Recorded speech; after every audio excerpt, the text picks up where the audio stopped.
Avec ta pensée, tu peux tuer quelqu'un. Avec ta pensée, tu peux créer des choses pour changer. Donc, c'est maintenant à toi de faire le choix. À quoi je pense, sur quoi je médite, c'est quel genre de conversation j'ai avec mon âme intérieure.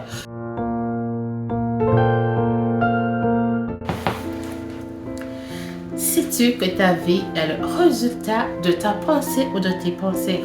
Hello la reine, bienvenue dans Awake où nous vivons le surnaturel au quotidien. Aujourd'hui, nous allons parler de la puissance de la pensée. La puissance de la pensée. La pensée, c'est notre imagination. La pensée, c'est cette conversation qu'on a avec notre conscience. La pensée, c'est des réflexions qu'on fait avec notre moi intérieur en silence. C'est des choses sur lesquelles on médite. Notre vie ou ce qui nous arrive, comment notre vie se déroule aujourd'hui, c'est le résultat de nos pensées. C'est le résultat de la puissance que nous avons donnée à certaines pensées dans nos vies.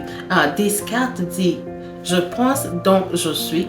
La Bible dit dans Proverbe: tel que l'on pense, c'est comme ça qu'il est. Tel que l'on pense, c'est comme ça qu'il est. Donc, ma pensée a une puissance très grande. Mais tout dépend de l'énergie avec laquelle je nourris cette pensée-là. La Bible dit aussi que tu es capable de faire au-delà de ce que nous pouvons penser ou d'imaginer. Donc, notre pensée, c'est cette imagination-là que nous avons. Je vais donner des exemples concrets pour qu'on puisse se comprendre.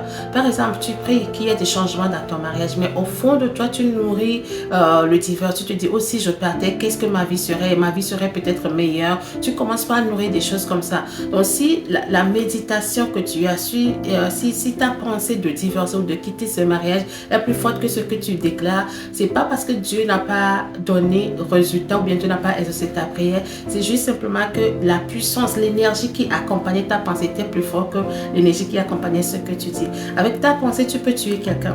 Avec ta pensée, tu peux créer des choses pour changer. Donc, c'est maintenant à toi de faire le choix. À quoi je pense, sur quoi je médite, c'est quel genre de conversation j'ai avec mon âme intérieure. Des fois, nous prions, nous n'avons pas le résultat. Parce que nous disons autre chose, mais nous pensons autre chose. Donc, notre pensée peut devenir des réalités. Si nous voyons aujourd'hui les médicaments que nous avons pour les maladies incurables, les voitures que nous avons, tout ce que nous avons aujourd'hui, les tablettes, les plateformes des réseaux sociaux que nous avons, c'est une idée, c'est une pensée de quelqu'un. Donc, la personne a nourri cette pensée-là jusqu'à ce que cette pensée-là nous voie le jour. Alors, ma soeur, je t'encourage à méditer sur la parole de Dieu, à choisir les pensées positives. Et quand tu pries, accompagne cette prière-là de la méditation. Je veux ça. Il faut que tu imagines cette chose-là, que tu accompagnes ce que tu veux avec une énergie positive. Donc, que Dieu vous bénisse. Je vais prier pour vous. Seigneur, je prie que tu aides tes filles à penser aux choses nobles, aux choses qui sont dignes. Seigneur, je prie que tu les aides à penser aux choses qui vont transformer leur avenir, qui vont transformer des générations pour la seule gloire de ton nom. Au nom de Jésus. Amen. Je vous retrouve dans la prochaine série qui parlera de la puissance de la parole. Si vous n'êtes pas encore inscrit sur cette page, je vous encourage à vous inscrire, partager cette vidéo et aider des femmes à désintoxiquer leurs pensées pour choisir ce qui est noble afin qu'on ait des femmes heureuses, des femmes vaillantes, des femmes prêtes à servir le Seigneur, des femmes prêtes à changer le monde. Que Dieu vous bénisse et à très bientôt.